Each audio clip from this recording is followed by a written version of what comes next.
कि मरे हुए जीतू का दोस्त, इंश्योरेंस का चक्कर, इंश्योरेंस के लिए खुद को मार देना कि इंश्योरेंस का पैसा मिल जाए। ये सब सिर्फ फिल्मों में नहीं होता, बल्कि असल कहानी में भी होता। और इस बार 17 साल बाद एक ऐसा ही आदमी पकड़ाया है जो कि किताबों में मर चुका था, और पुलिस एक ऐसी गुत्थी को सुलझाने में कामयाब हुई है जिसने कि उसको 17 साल से उलझा के रखा था। इंश्योरेंस का मामला था राजू भैया, इंश्योरेंस का। दरअसल आए दिन हमारे सामने कत्ल की नई नई और बेहद संगीन अलग अलग तरह की वारदातें सामने आती, जिन्हें देखकर सुनकर किसी भी आम इंसान का कलेजा बैठ सकता है। लेकिन कभी कभी जुर्म की दुनिया से ऐसी खबरें भी सामने आती हैं जो आपको हैरान करने के साथ साथ ये सोचने पर मजबूर कर देती हैं कि आखिर अपराधी का दिमाग कितना शातिर हो सकता है। ऐसा जुर्म जिसके हर पहलू में साजिश का असर दिखाई देता है। ऐसा ही एक मामले का अब खुलासा गुजरात में हुआ। दरअसल अहमदाबाद क्राइम ब्रांच ने इसका खुलासा किया है, और वो भी 17 साल बाद। जी हाँ, आपने बिल्कुल ठीक सुना, 17 साल बाद एक मुर्दा इंसान जिंदा हो गया। वो शख्स जो एक कार में जलकर मर चुका था, वो अचानक जिंदा हो गया, और वही पूरी तरह से सही सलामत हालात में पुलिस को मिल गया। दरअसल अहमदाबाद क्राइम ब्रांच ने उस शख्स को अब जाकर गिरफ्तार किया है। साथ ही एक ऐसे कत्ल के मामले का खुलासा किया है जिसने पुलिस को भी घुमाकर रख दिया था।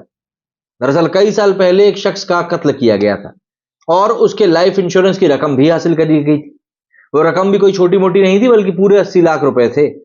इस पूरे खेल की साजिश रचने वाला शख्स जब पुलिस के हत्थे चढ़ा तो पुलिस भी उसकी हकीकत जानकर दंग रह गई। आरोपी को पूछताछ के बाद कोर्ट में पेश किया गया, जहां से अदालत ने उसे जेल भेज दिया। आइए जरा आपको बताता हूं ये कहानी सिलसिलेवार तरीके से।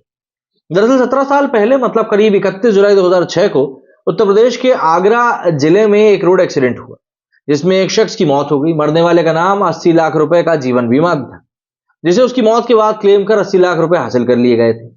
मगर हकीकत यह है कि जिस शख्स के नाम पर बीमा था और जिसकी मौत उस कार एक्सीडेंट में जलकर हुई, वो दोनों शख्स अलग अलग थे। मतलब कि जो शख्स के नाम पर बीमा था वो मरा ही नहीं था, वो जिंदा था। उसका नाम है अनिल सिंह, जो इस पूरी साजिश का मास्टरमाइंड है।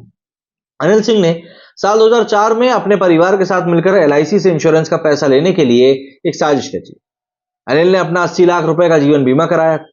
फिर उसने साल 2006 में खुद को व्रत दिखाने के लिए आगरा में एक भिखारी को कार से जलाकर मार डाला, उसकी हत्या भी कर दी। इसके बाद उसने इंश्योरेंस के 80 लाख रुपए हासिल कर ली। शातिर अनिल उत्तर प्रदेश के गौतम बुद्ध नगर जिले का रहने वाला है, मगर बीमा की रकम हासिल करने के बाद अनिल सिंह ने अपना नाम और पता बदल लिया। अब वो राजकुमार चौधरी बनकर गुजरात के अहमदाबाद शहर में रहने लगा।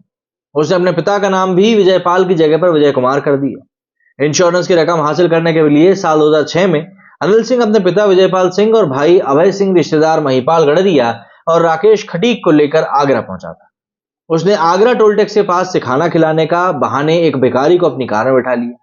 फिर उसे खाने में नींद की गोली दे दी। जब वो भिखारी बेहोश हो गया तो अनिल और उसके परिजनों ने उस भिखारी को कार की ड्राइविंग सीट पर बैठा दिया और कार में आग लगा दी। इस तरह आरोपियों ने उस भिखारी की हत्या करी और अनिल सिंह को एक्सीडेंट में मृत दिखा दिया। पता चला कि इंश्योरेंस की रकम हड़पने का प्लान अनिल सिंह के साथ उसके पिता और भाई ने मिलकर बनाया था। पुलिस ने बताया कि आरोपी अपना गुनाह कबूल कर चुके हैं।